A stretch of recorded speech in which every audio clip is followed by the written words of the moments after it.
place. We are now back to where we were on March 31st before we started this dramatic increase in the number of cases. We're still watching big questions. How fast does that number continue to come down? First, does that number continue to come down? Because that would be a nightmare if it ticks up. And how fast does it come down and how low does it go, right? Before we started this, you only had a couple of hundred cases. When do we get back to a couple of hundred new COVID cases going in? The overall hospitalization rate is down. The number of intubations is down. Even the number of new COVID cases is down, still not good. Still 1,000 new COVID cases yesterday, to put it in focus. That would normally be terrible news. It's only not terrible news compared to where we were. This is just terrible news. 367 deaths, which is horrific, and there is no relative context to death. Death is death. 367 people passed, 367 families.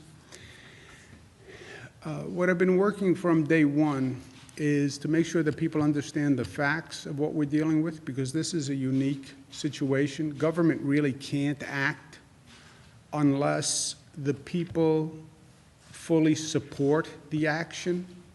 What we have done here, government couldn't do. It was a pure function of what people did.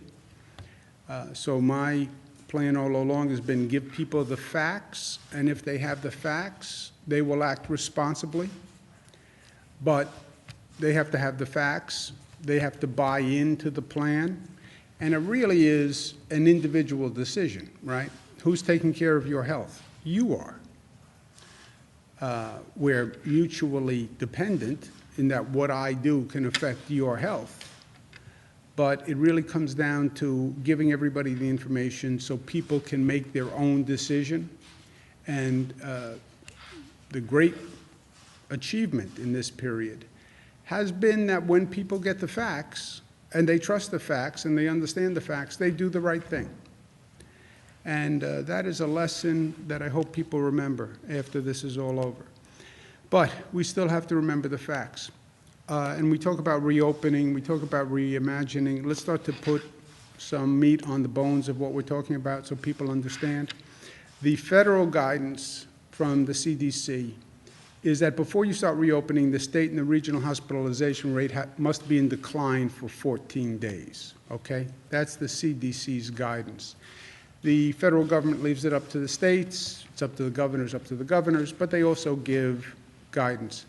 And in this case, I think the CDC guidance is right. So we're monitoring the hospitalization rate. We're monitoring the regional hospitalization rates. We said in this state, it's a very diverse state. Upstate regions are like states in the Midwest, even out west. And we have very different hospitalization rates. So we look at the rates all across the state as well as across the regions. We're going to reopen in phases, a regional analysis on what we call our economic regions that we've been working with the state on, and those regions have been working together on economic policy, et cetera. So to analyze the regions which are existing coalitions actually works. But look at the regional analysis, make a determination, and then monitor whatever you do. Phase one of reopening will involve construction and manufacturing activities. And within construction and manufacturing, those businesses that have a low risk, right? There is a range of construction activities, there's a range of manufacturing activities, but those businesses that pose a low risk within them. Phase two would then be more a business-by-business analysis using the matrix that we've discussed. How essential a service does that business provide, and how risky is that business? If you reopen that business, how much risk are you possibly incurring, and how important is it that that business reopen? And that matrix will be guiding us through phase two. In phase two, when we get there, we need businesses to do that analysis. They have to think about how they're going to reopen with this quote-unquote new normal. What precautions are they going to take in the workplace? What safeguards are they going to put in place? So it's very much going to be up to businesses. Then we're going to leave 2 weeks between phases so we can monitor the effect of what we just did, right? Take an action, monitor. 2 weeks, that's, according to the experts, the incubation period of the virus, so you can actually see if you had an effect where you increase the rate of infection, which you would then see in hospitalizations, testing, et cetera. So everyone understands the overall risk that you start to increase activity, the infection rate goes up, 2 weeks to actually do that monitoring. That's the broad outlines of the reopening plan. And then you get into caveats. One caveat is you can't do anything in any region that would increase the number of visitors to that region, right? You have a whole multi-state region in lockdown here. It's possible that you open something in Syracuse or you open something in the North Country where you now see license plates coming in from Connecticut, New Jersey, people from downstate, all coming to that area because they've been locked down and they're looking for an activity. So that's something that we have to pay attention to. And all of this is done in a multi-state context with our neighboring states, most relevant, especially downstate.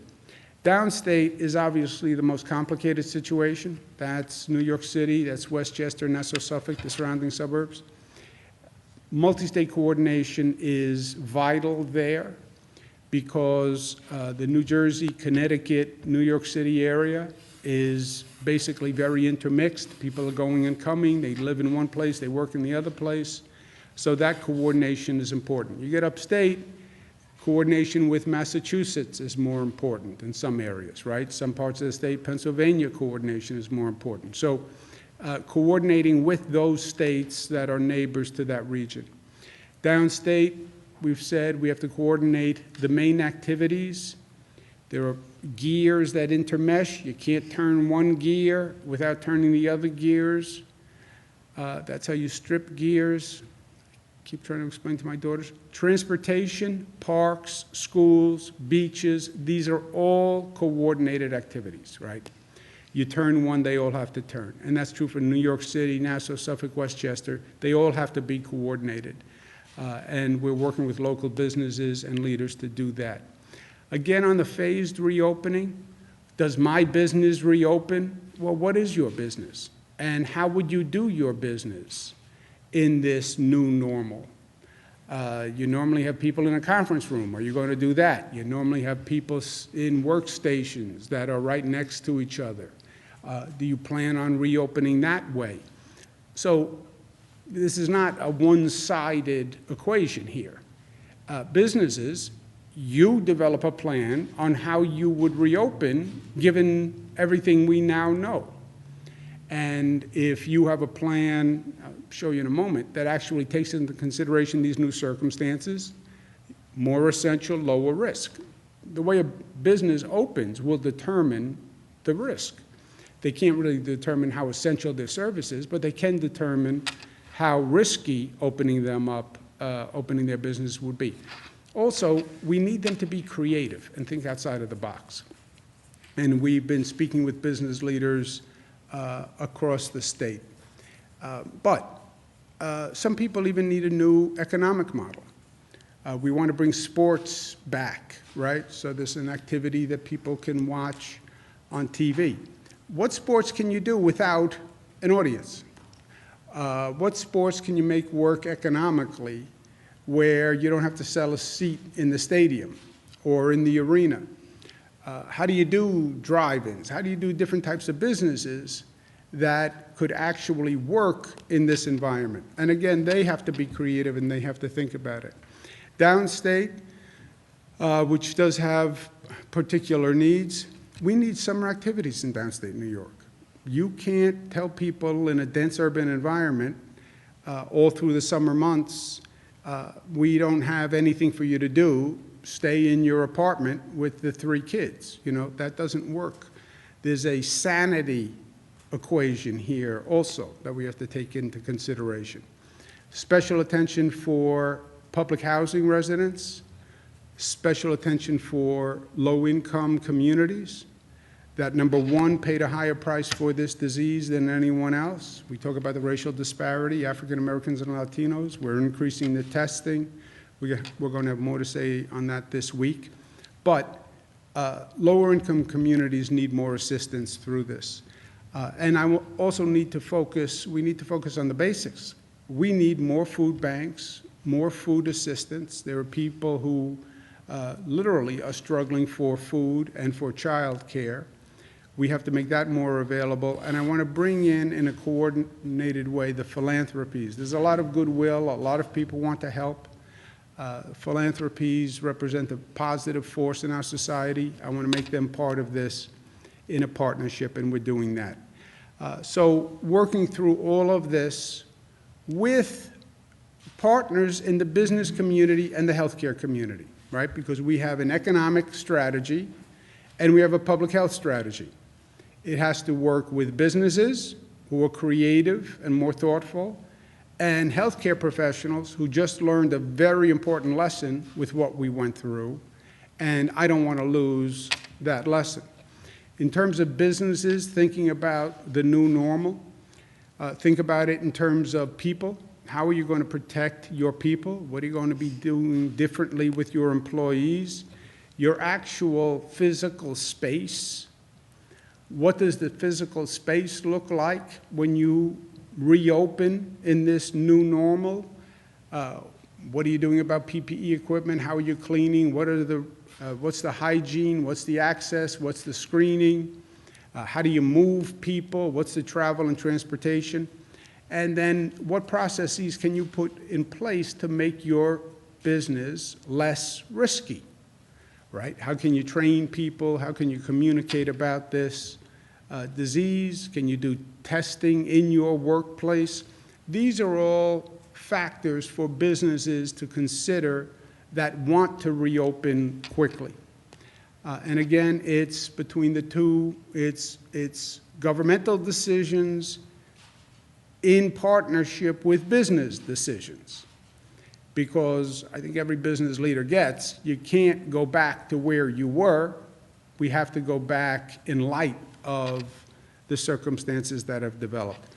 And in the midst of all this, monitor the public health impact. All that progress we made by flattening that curve, we could lose that in a matter of days if we're not careful. And it's important that people understand what that actually means. And this gets a little technical, but it's worth understanding. If I can understand it, anybody can understand it. They talk about the rate of increase of the spread of the infection, right? The R0 factor. But it's basically straightforward. If one person infects less than one person, that's the first category of R0. One person infects less than one person. The next step up is one person infects one person who then infects another person, 1 to 1 to 1 to 1 to 1. The worst situation is one person infects 2 people, and then those 2 people go out and infect 2 people. And that's fire through dry grass, right? Now you're in bad shape. That's where we were when this started. We were actually there before we even knew we were there.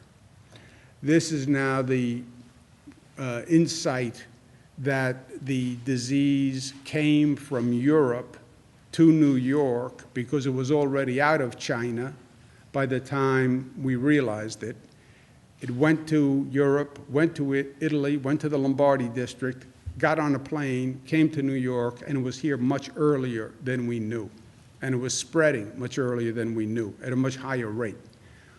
We have to be down to the one person infects one other person. You can't really go beyond that margin.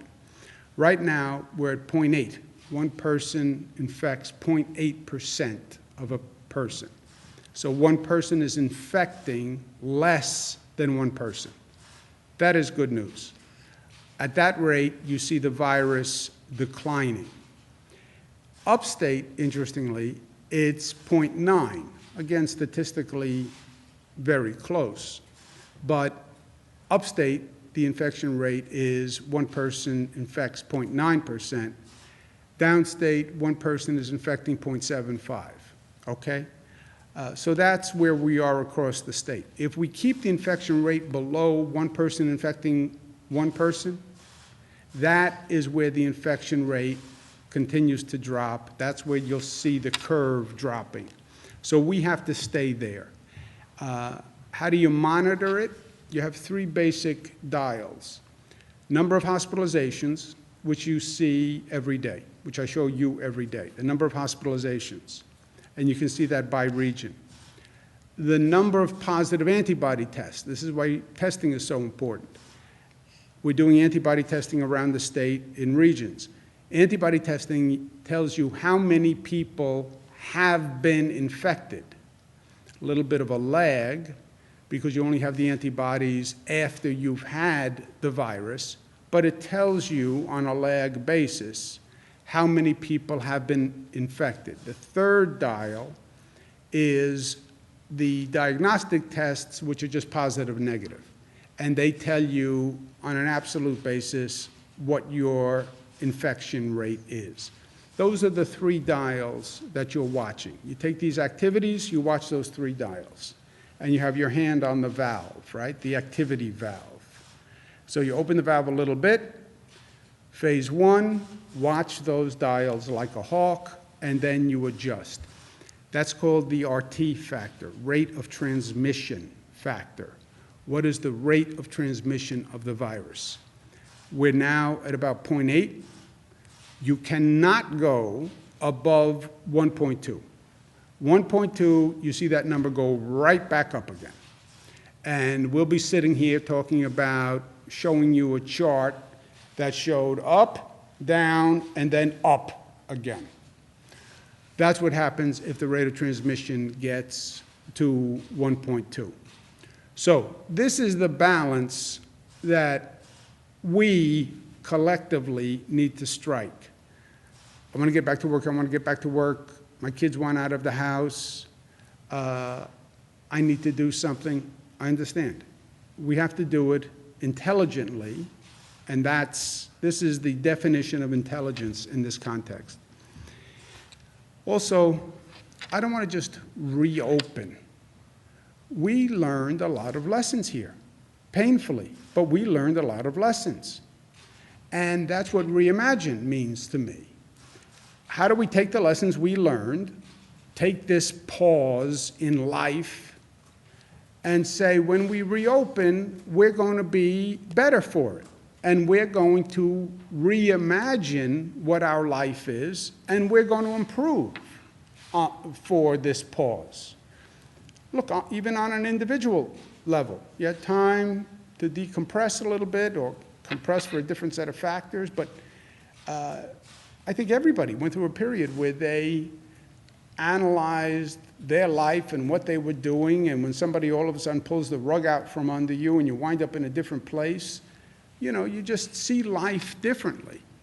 And I think that's true for most people. Okay, after that reflection, what have we learned? How do we improve? And how do we build back better? Because it's not about return to yesterday. There is no return to yesterday in life. It's about moving forward. It's about taking your experience and what you learned and bringing it to a positive effect. And with that, I want to end on just sharing a story that taught me a lot. There's a tunnel in New York called the L Train Tunnel. People in New York City know it very well. It's a tunnel that connects Manhattan and Brooklyn. And 400,000 people use this train and this tunnel. 400,000 people is a larger group than many cities in this country have, okay? So they had to close down the tunnel because the tunnel was old and the tunnel had problems, and everybody looked at it and they said, we have to close down the tunnel. 400,000 people couldn't get to work without that train, and they had all these complicated plans on how they were going to mitigate the transportation problem, and different buses and different cars and different bikes and different horses, the whole alternative transportation. And this went on for years. Everyone said you had to close the tunnel, and it was going to be closed for 15 to 18 months. Now, when government says it's going to be closed for 15 to 18 months, I hear 24 months to the rest of your life. That's my governmental cynicism. But that was the plan. We're going to close it down, rebuild the tunnel, 15 months to 18 months, the MTA. This was going to be a massive disruption. I heard a lot of complaints. I get a few smart people, Cornell engineers, Columbia engineers. We go down into the tunnel, and we look at it, and the engineers say, you know what, there's a different way to do this. And they talk about techniques that they use in Europe. And they say, not only could we bring these techniques here, and we wouldn't have to shut down the tunnel at all, period. We could just stop usage at nights and on weekends, and we can make all of the repairs. And we can do it with a partial closure for 15 months. The opposition to this new idea was an explosion. I was a meddler. I didn't have an engineering degree. They were outside experts. How dare you question the bureaucracy? The bureaucracy knows better. It was a thunderstorm of opposition. But we did it anyway, and we went ahead with it. And we rebuilt the tunnel, and the tunnel is now done better than before with all these new techniques. It opens today. It opens today, and the proof is in the pudding, right? We went through this period of, I don't believe it, this is interference. It opened today, and it opens today not in 15 months, but actually in only 12 months of a partial shutdown. So it's ahead of schedule, it's under budget, and it was never shut down. I relay this story because you can question, and you should question, why we do what we do. Why do we do it that way? I know that's how we've always done it, but why do we do it that way? And why can't we do it a different way? Why not try this? Why not try that? People don't like change. You know, we think we like change, but we don't really like change. We like control more than anything, right? But, so it's hard. It's hard to make change. It's hard to make change in your own life, let alone on a societal, collective level. But if you don't change, you don't grow. And if you don't run the risk of change, you don't have the benefit of advancement. Not everything out there has to be the way it is. So we just went through this wild period where people are walking around with masks. Not because I said to, but because they understand they need to. How do we make it better? How do we make it better? And let's use this period to do just that. And we will. And we'll reimagine, and we'll make it a reality because we are New York tough and smart and disciplined and unified and loving, and because we know that we can. We know that we can. We showed that we can. Questions? What you presented today seems to be an outline, kind of a philosophical approach to reopening, but when can people expect, like, dates and hard facts and times of opening? When are we going to get details? You have them there, Jess. You have May 15th. The pause is statewide until May 15th, right? Then you have the CDC guidance that says total hospitalization is declining for 14 days, okay? So we get to May 15th. What regions have seen a decline for 14 days? Well, we're assuming we will have seen a decline in the state for 14 days. But what regions of the state have seen a decline for 14 days? That's where you will start the conversation to get to phase one in that region.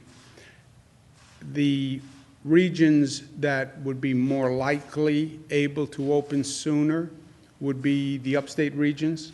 You take like central New York, you take the North Country, you take the Mohawk Valley. Those regions have seen lower numbers from day one. So you would talk about phase one opening there, which is the construction and manufacturing, with the caveat, don't do anything that's going to bring people in from all across the board. And then you have people from New York City and Massachusetts and Connecticut coming in. Also, the construction by manufacturing is a business by business analysis. Not all construction is the same, not all manufacturing is the same. What are those businesses doing to incorporate the safe procedures? But you would see that more likely in the upstate areas if those numbers continue to decline the way the CDC recommends. Downstate New York is going to be more complicated. You can't do anything in New York City that you don't do in Suffolk, you don't do in Nassau, you don't do in Westchester. You can't do anything in downstate that we don't do in coordination with primarily Connecticut and New Jersey. Coordination does not mean total consistency, but it does mean coordination. We have to know if we're doing something different.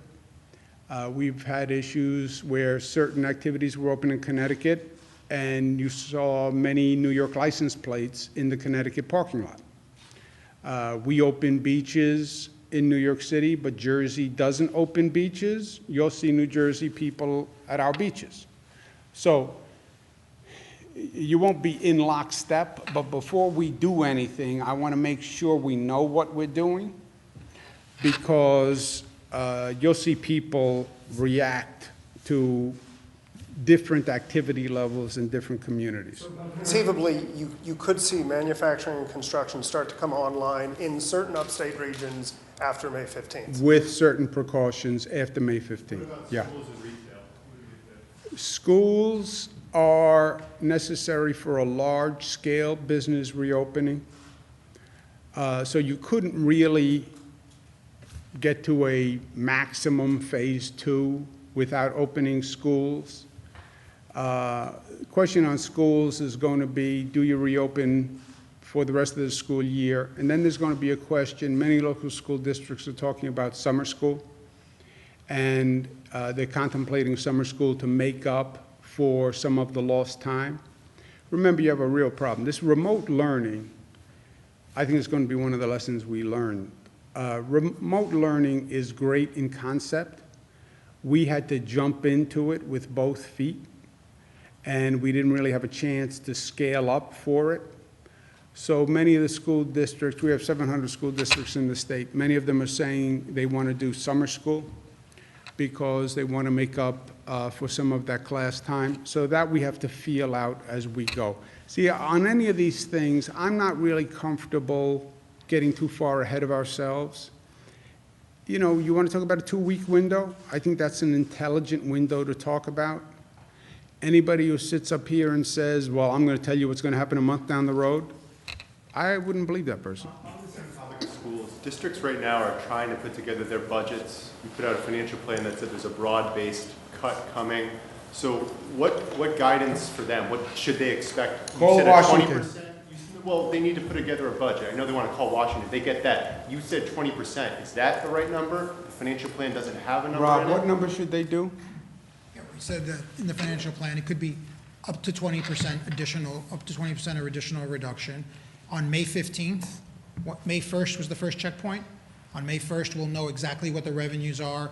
We'll know exactly where we are with Washington and whether we have more money. We'll release a plan by the middle of May that still gives time for the school districts to make their budgets. So between now and May 15th, we'll have more clarity and more specificity in the financial plan. Right now, we're letting you know, this is where we stand, this is where the revenue picture is, those are the facts, and by the time they put their school budget votes together, they will have those numbers, and we'll have that time. When will the votes be? How will they be done? I'm sorry? Your executive order puts the school budget votes after June 1. Do we know when they'll be, how they'll be done, by mail, by board? Yeah, I don't know. We haven't gotten there yet. Mark? I want to ask you about, in your presentation, I heard a lot about businesses and the private sector, but have you been in touch with the state worker union leaders? And have you gotten any pushback, like, well, we don't want to be the guinea pigs, or we're the first one, where our workers are the first ones out at work? I mean, have you laid out a plan of the spacing and social distancing at state office buildings? Can you, you know, I don't see it in the presentation. Yeah, well, we are part of those. When you talk about opening up a government office that is not now open, we are part of that same analysis as for a business. We would not open any government office that doesn't have all those social distancing measures, reconfiguration of the workplace, et cetera. So we would do the same thing we're asking businesses to do. So are you planning anything? Are you Yeah. working on that? Yeah, we are planning that. We come back in phases, reduced workforce, more space, et cetera. And then we have certain functions that are more essential than others also. You know, the same thing I'm asking business to do, we are doing. It'd be easy for me to say every state agency is essential. Yeah, but there are, and every state agency is essential, otherwise we wouldn't have it. But there are some that are more essential than others in a short-term basis. For a business, yeah, every division is essential. I get it. But short-term, do you have more essential divisions than others that you could bring back and do spatial distancing, et cetera, in your workplace? Also, a big factor here that is implicit, I think, but let me make it explicit in case I'm wrong and it's not implicit. The big factor here is what people do. That's been the factor from day one. Andrew, why do you spend so much time going through all the facts? Because I need people to understand so they actually do it, right? Or not do it. I gave them the facts on why I think they need to wear a mask. If people don't wear a mask, do we have the ability to force people to wear a mask? 19 million people? No, no. So they have to understand it, and if they understand it, they will do the right thing. I believe that. If they think my facts don't add up or my conclusion doesn't add up, then they don't wear the mask. Luckily, they wear the mask. On this phase 1 opening, monitor, that assumes they are going to be responsible in their behavior, that they can now go out and go to a new store that's opened. Okay, if they're wearing a mask and they're cleaning their hands, that's one scenario. If they go to work and they're using a mask and they keep social distancing and they don't get sloppy, they don't get undisciplined, that's one situation. That personal behavior changes. I am telling you, we're talking about a window of 0.8 to 1.2. That's all we're talking about. That, we can blow through that like, you know, wind through reeds. So it depends on what people do, how smart, how disciplined they are through this whole process. Can't the state show the way for the private sector so that you can set up a scenario that would work, and then the state, Yes. and then the private sector? We will do that. We will show a workplace that is socially distant, people wear their masks, they don't go to a cafeteria, there is no congregate, the transportation is accommodated. We will show that in what we do. What can the state do to ensure that businesses are complying with, you know, PPE regulations or mask wearing? They have to give us a plan before we say they can reopen. Will businesses have Yeah, to we're give us a- talking to businesses now, literally individual businesses. We have groups that have been set up that are meeting with businesses, talking to businesses. Steve Cohen, who is a former secretary, Bill Mulrow, who's a former secretary to me, have been doing this for weeks. They were here at one meeting, one briefing, dealt with your questions. ran away. I don't know that there was a connection between the two. But they have been talking to businesses, coming up with individual business plans, because even construction manufacturing, which are in phase one, yeah, what construction, how will you operate? Manufacturing can be anything, right? How will your business operate in this quote-unquote new normal? And that is business by business. I'm sorry, how will the state keep track of new infections or transmissions while phase one is in effect? Just the way I said, with the 3 dials. You have hospitalization rate, which you know now. We have a new system in place. Every hospital in the state, on a day-to-day basis gives us their hospitalization rate. So that's dial 1. Dial 2 is the antibody testing, which we are now bringing up to scale in a large number, statewide and regional. Antibody testing tells you how many people were infected with a 2-week lag, okay? Because that's what, roughly 2 weeks to develop the antibodies. That's the second dial. The third dial is diagnostic testing, statewide and by region. This is what we got last week when we tested. Last week, we were in Buffalo and we tested 3% of the population were positive. This week, 4% of the population is positive. Oh, maybe that's statistically relevant, irrelevant. 4 days later, 5%. Oops. Close down the valve. So you have those 3 dials. Those 3 dials, hospitalization rate, antibody testing rate, positive diagnostic testing rate, positive, negative, they give you the rate of transmission, which is how fast is the virus spreading. Testing done in the regions that are in phase one? Yes, that's why we've said all of this is dependent on testing, because without testing, you only have 1 dial. You only have the hospitalization dial. And the hospitalization dial is a little misleading. Well, it's not misleading. It tells you what it tells you. But it tells you people who got infected in some period over the past 2 weeks or maybe 3 weeks, and who are seriously infected so that they had to go to a hospital. But that's all that hospitalization rate gives you. The antibody test and the diagnostic test give you a higher level of information by region. Go ahead, John, Governor, before you Governor, jump out of your chair. The Westchester County Center was one of the areas that was or one of the facilities that was crafted into a temporary hospital. The infection rate's going down. The work has been completed there, but there have been no patients as far as I know. What do you do now with those facilities, with that facility in particular, that there doesn't appear to be much of a use for? Yes. Today, we are in good shape, and today, that would be a true statement.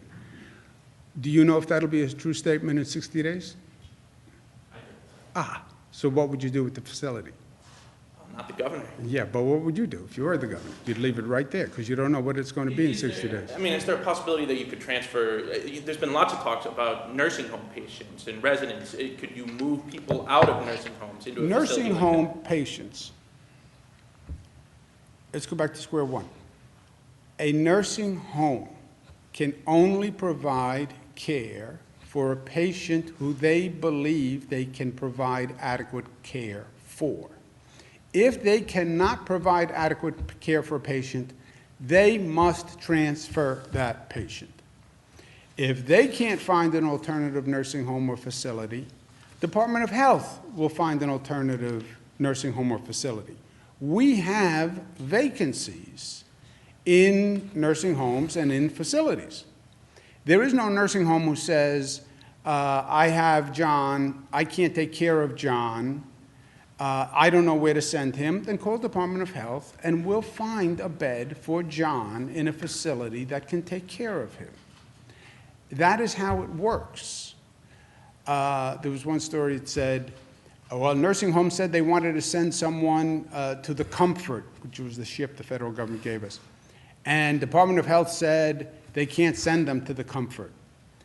Yes, a nursing home can't send person to the comfort because that's not the agreement with the federal government. Comfort only took referrals from hospitals, so the person was assessed at a hospital first. But forget the comfort. If a nursing home calls up and says, I can't take care of this person, we will find a bed for that person, period. But isn't Go ahead, John. but doesn't that, isn't that at least a mixed message from the March 25th memo that said, you know, you cannot deny admission or readmission just because of a suspected COVID-19 case? No, you were in that facility. You have COVID. You're back in that facility. That facility, if they're going to care for you, must quarantine, must have PPE for staff, must follow these guidelines. Or they say, I can't take care of John. I can't take care of him. I'm not equipped. I don't have the space to quarantine. I don't have the staff. I don't have the PPE. I can't take care of John. I'm going to transfer John to another facility. Or I'm going to call the Department of Health and tell them to come pick up John. But if you keep John, and I'm paying you to keep John, or John's family is paying you to keep John, then you have to give John the appropriate care. And here's appropriate care for a person who has COVID. Sir. Alec Baldwin has released a video calling on you to grant broad clemencies to people in the prison system here. Do you have any plans to do that, and what do you make of his comments? We have been doing that. I haven't heard his comments. Broad clemency as far as you granting. Based on what, right? That's always the based question. on vulnerable populations, pregnant inmates. How about if they are violent and they just started their sentence? Specifically, the call is for prisoners who are near the end of their terms within a year, or older prisoners. That we've been doing. That we've been doing. In terms of the economy, how can you possibly help farms that are struggling upstate? Obviously, the supply chain is, in a bind right now. Can the state do anything? Yeah, the Department of Agriculture is looking at just that. These stories about dumping milk. I don't really understand what the economic forces are where they have too much. And we've talked to the Department of Agriculture. Look, if there's a way we can buy it, we're talking about food banks in New York City for low-income communities. And then we're talking about dumping milk in upstate New York, right? I don't get it. So that's the exact issue that we're looking at. And if there's a way that the state can purchase as part of these food bank programs, for example, we will do that. One of the things is New York City schools bought a lot of the product from upstate New York because we worked very hard to develop that relationship.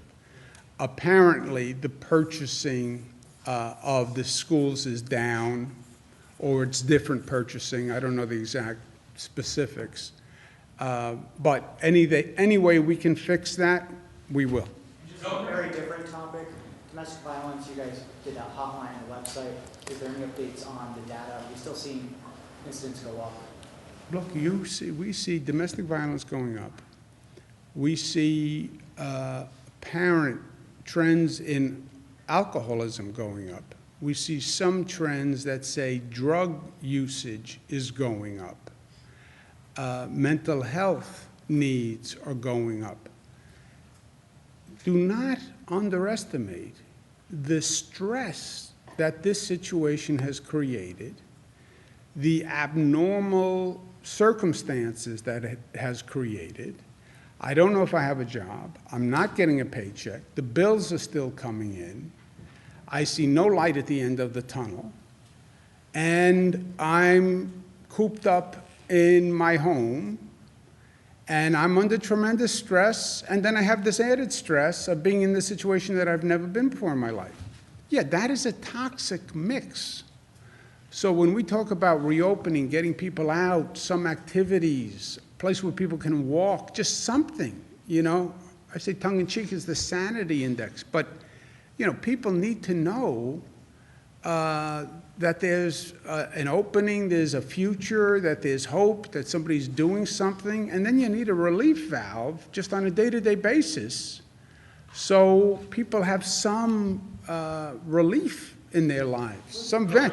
Just about everyone at this point has said that this crisis has emphasized how important healthcare workers are, even outside of a crisis. That being said, does that shine any sort of light or add any urgency to the plight of the pensioners of the former St. Clair's Hospital in Schenectady, who are frankly dying off at this point? Oh, that's a good point. I do not, I don't know if we can get to that problem with this situation. I'm aware of it.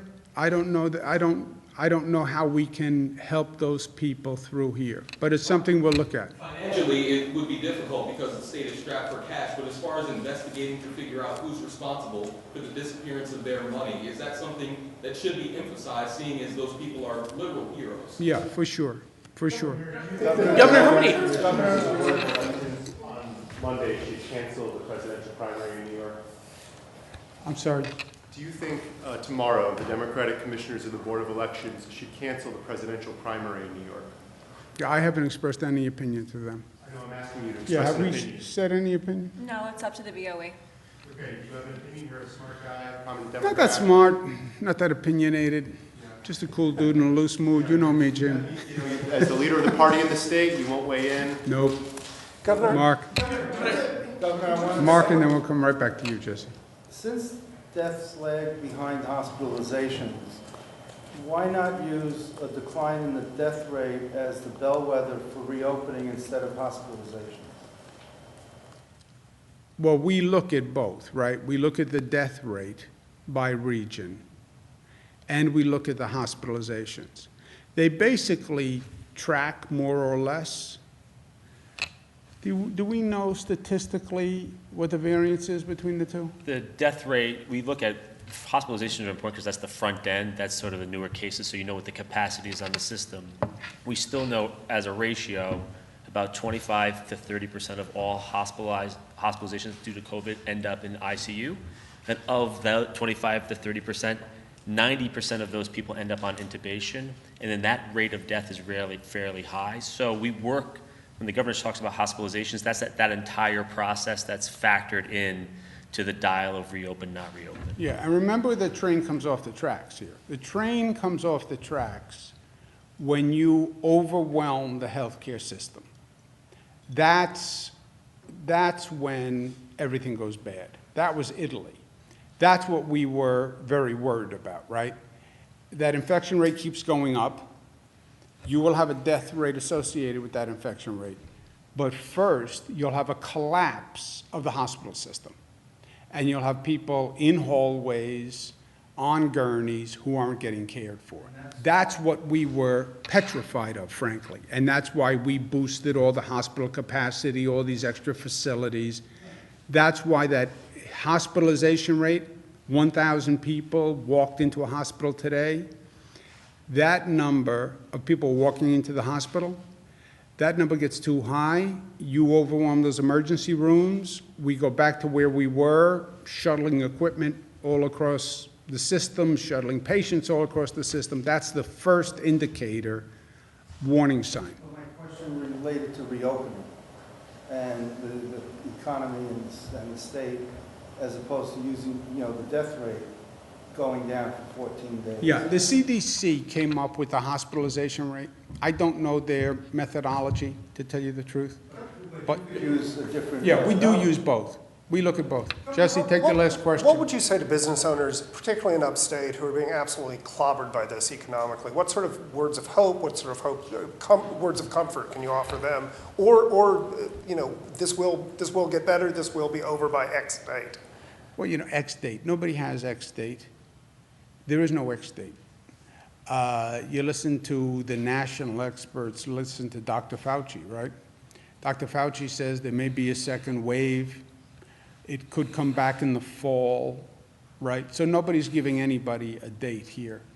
But short term, the numbers are on the decline. Everything we have done is working.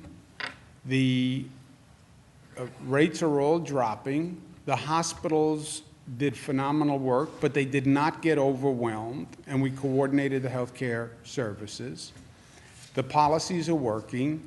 We're now looking at a relatively short period of time 14 days of decline. If you don't have 14 days of decline, nobody would say, be reckless and open anyway, right? That doesn't help any business leader in the state. And start incrementally, which is what everybody says. Construction and manufacturing, the piece you wouldn't have, and the business owners who are feeling pain, retail stores, hospitality, hotels, et cetera. That is a more problematic area to open up, even in some of the states that are rushing to open. You see those retail stores, Jesse, they still are trying to figure out how to do that, and they've sort of left it up to some retail store owners are opening, some aren't opening, some let people in, some don't let them in. So that is a complex sector to deal with. The hospitality and hotels, you know, it's hard to do these precautions in a hotel setting. But there's no doubt but that we have, at this point, gone through the worst. And as long as we act prudently going forward, the worst should be over. And on the issue of sports, do you imagine, you know, Yankees games happening in an empty Yankee Stadium this summer? Look, I asked I've talked to many of the sports owners and sports companies. Look, I don't know. It's not my business. I don't know the economics. But if you had if your choice was players stay home, I don't know what players get when they stay home by their contract. But assume the players are getting less money or no money, right? If you could make the economics work without the seat sales, right? And you could have teams play without the seat sales, but you had televised and you had the television revenue and whatever else went with that, you know, we're in a different place.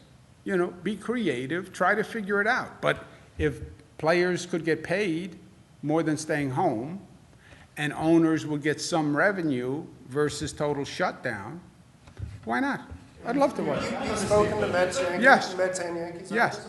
No, I've talked to a number of sports owners. I don't want to get into names. But it does depend. I know enough to know the economics of baseball a little different than the economics of basketball, a little different than the economics of other sports. So it would have to be up to them that they do an economic analysis that says, yeah, some revenue is better than no revenue, and my players are willing to negotiate a contract reduction. And if they could do it, yeah, but everybody has to think outside the box, right? Because there is no box. Okay. Any other legislative measures you'd like to see passed by lawmakers this year? Any coronavirus measures?